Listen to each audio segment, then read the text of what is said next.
சில கதவுகளை நம்ம திறக்கவே கூடாது. அப்படி மீறி திறந்தா அதை திரும்ப மூடவே முடியாது. இது கோயம்புத்தூர்ல இன்னும் மூடப்படாத ஒரு கேஸ் ஃபைல். வாங்க அந்த ராத்திரி உண்மையில என்னதான் நடந்துச்சுன்னு பார்க்கலாம். இந்த ஒரு வரி இது வெறும் கதையோட ஆரம்பம் இல்ல. இதுதான் அந்த மொத்த விசாரணைக்கும் ஒரு கொடூரமான முற்றுப்புள்ளி. இல்ல ஒரு ஆரம்ப புள்ளின்னு கூட சொல்லலாம். சரி, இப்ப நம்ம நேரடியா அந்த இடத்துக்கு போவோம். வருஷம் 2019. கோயம்புத்தூர் பக்கத்துல இருக்கிற ஒரு பிரைவேட் காலேஜ் ஹாஸ்டல். ஒரு இன்வெஸ்டிகேட்டிங் ஆஃபீஸரா நான் அந்த இடத்துக்கு போனப்போ காலை 7 மணி. ஆனா அந்த விடியல் வெளிச்சம் கூட அந்த ரூம்குள்ள அந்த இருட்ட விரட்டல. ஹாஸ்டல் வார்டன் கதவை தட்டி பாக்குறாரு. பதில் இல்ல. உள்ள ஏதோ சரியில்லைன்னு தோண கதவை உடைச்சிட்டு உள்ள போறாரு. அங்க அவரு பார்த்த காட்சி அவர் அப்படியே உரைய வச்சிடுச்சு. 3 பசங்க, சுரேஷ், கார்த்திக், பிரவீன், ஒரு மூலையில பயத்துல உறைஞ்சு போயிருக்காங்க. 4ஆவதா ஒரு பொண்ணு, லதா, பெட்ல எந்த ஒரு அசைவும் இல்லாம கிடந்தா. செக் பண்ணி பார்த்தாங்க. பல்ஸ் இல்ல. லதா இறந்து போயிருந்தா. இங்க இருந்துதான் இந்த மொத்த கேஸும் ஆரம்பிக்குது. அப்போ அந்த ரூம்ல என்னதான் நடந்துச்சு? இத தெரிஞ்சுக்க நாம அங்க கிடைச்ச ஆதாரங்களை பார்க்கணும். சொல்லப்போனா அந்த ரூம்ல இருந்த ஒவ்வொரு பொருளுமே ஒரு கதை சொல்ல தயாரா இருந்துச்சு. அந்த ரூம்ல அவங்க என்னவெல்லாம் விட்டுட்டு போயிருந்தாங்கன்னா, கையாலேயே எழுதின எழுத்துக்கள் இருந்த ஒரு A4 பேப்பர், அதுக்கு மேல தலைகீழா ஒரு கண்ணாடி டம்ளர். பார்த்தாலே தெரியுது ஒரு ஓஜா போட அவங்களே செஞ்சிருக்காங்க. சாதாரணமா இது மாதிரி விஷயங்கள்ல நம்ம கை தசைகளே நமக்கு தெரியாம அந்த பொருளை நகர்த்தணும் சொல்லுவாங்க. ஆனா இந்த கேஸ்ல ஒரு முக்கியமான ஆதாரம் இருந்துச்சு. அது லதாவோட மொபைல் போன். ஆச்சரியமான விஷயம் என்னன்னா, அந்த போன் அந்த சம்பவத்தோட நடுவுல தானாவே ரெக்கார்ட் பண்ண ஆரம்பிச்சிருக்கு. அந்த இரவோட ஒவ்வொரு பயங்கரமான நிமிஷத்தையும் அது அப்படியே பதிவு செஞ்சிருக்கு. வாங்க அந்த ரெக்கார்டிங்ல என்ன இருக்குன்னு கேப்போம். ரெக்கார்டிங்கோட தொடக்கத்துல 4 பேரோட சிரிப்பு சத்தம் கேக்குது. ஒரு சின்ன பதட்டத்தோட சிரிக்கிறாங்க. அவங்க கேட்ட முதல் கேள்வி, இங்க யாராவது இருக்கீங்களா? அவங்களுக்கு தெரியல இந்த விளையாட்டு எவ்வளவு விபரீதமா முடிய போகுதுன்னு. சில நொடிகள் அமைதி. அப்புறம் அந்த கண்ணாடி டம்ளர் மெதுவா நகர ஆரம்பிக்குது. ஒவ்வொரு எழுத்தா நகர்ந்து ஒரு வார்த்தைய உருவாக்குது. எஸ், அந்த நிமிஷம் அந்த ரூம்ல இருந்த சிரிப்பு சத்தம் நின்னு போச்சு. விளையாட்டு வினையா மாறின முதல் தருணம் அது. ரெக்கார்டிங்ல சுரேஷோட குரல் கேக்குது. ஏய், யாருகா தள்ளுறது, சீரியஸா இருங்கடான்னு கத்துறான். ஒருத்தர் மாத்தி ஒருத்தர் சண்டை போடுறாங்க. ஆனா செம்ம க்ளவுன்னு என்னன்னா, அந்த ஆடியோவிலேயே அவங்க எல்லாரும் கையெடுத்ததுக்கு அப்புறமும் அந்த டம்ளர் நகர்ந்தது பதிவாகிருக்கு. அப்போ இதை செஞ்சது யாரு? அவங்க யாருன்னு கேட்டதுக்கு அந்த டம்ளர் ஒரு பேரை சொல்லுது, அனிதா.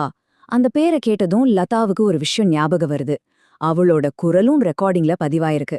பல வருஷத்துக்கு முன்னாடி இதே ஹாஸ்டல்ல அனிதாங்கிற பேர்ல ஒரு பொண்ணு இறந்து போன கதையே அவ சொல்றா.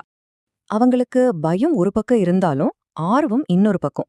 தைரியத்தை வரவழைச்சுக்கிட்டு அந்த முக்கியமான கேள்விய கேக்குறாங்க. நீங்க எப்படி இறந்தீங்க? டம்ளர் மெதுவா நகருது. NOT அப்புறம் SUICIDE, நாட் சூசைட், தற்கொலை இல்லை. இந்த 2 வார்த்தைக்கு அப்புறம் அந்த ரூம்ல ஒரு நிசப்தம்.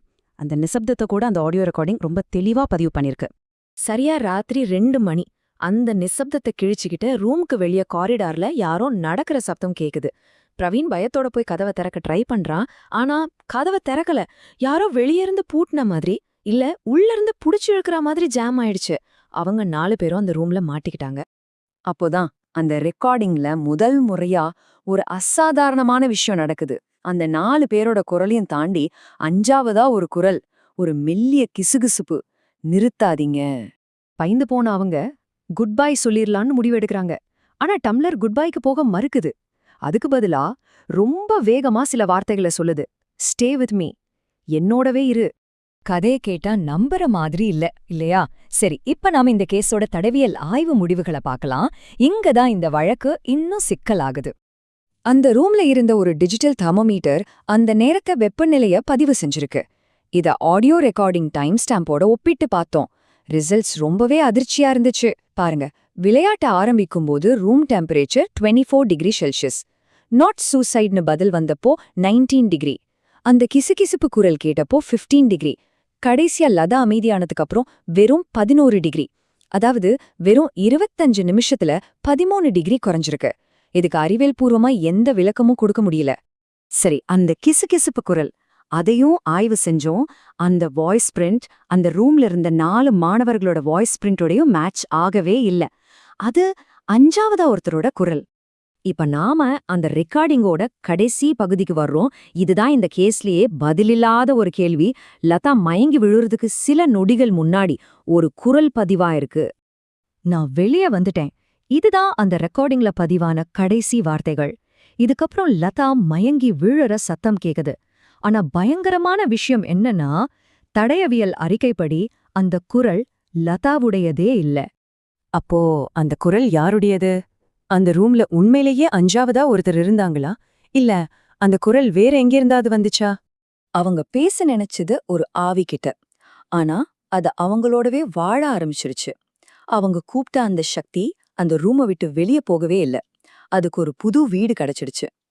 ஒருவேளை லதா இறந்து போயிருக்கலாம். ஆனா உயிரோட இருக்கிற அந்த 3 பேரோட வாக்குமூலம் படி இந்த கதை இன்னும் முடியல. இந்த கேஸ் ஃபைல ஒருவேளை நாம மூடிரலாம். ஆனா அவங்க கண்ணுல இருக்கிற அந்த பயம் அது இன்னும் மூடப்படல.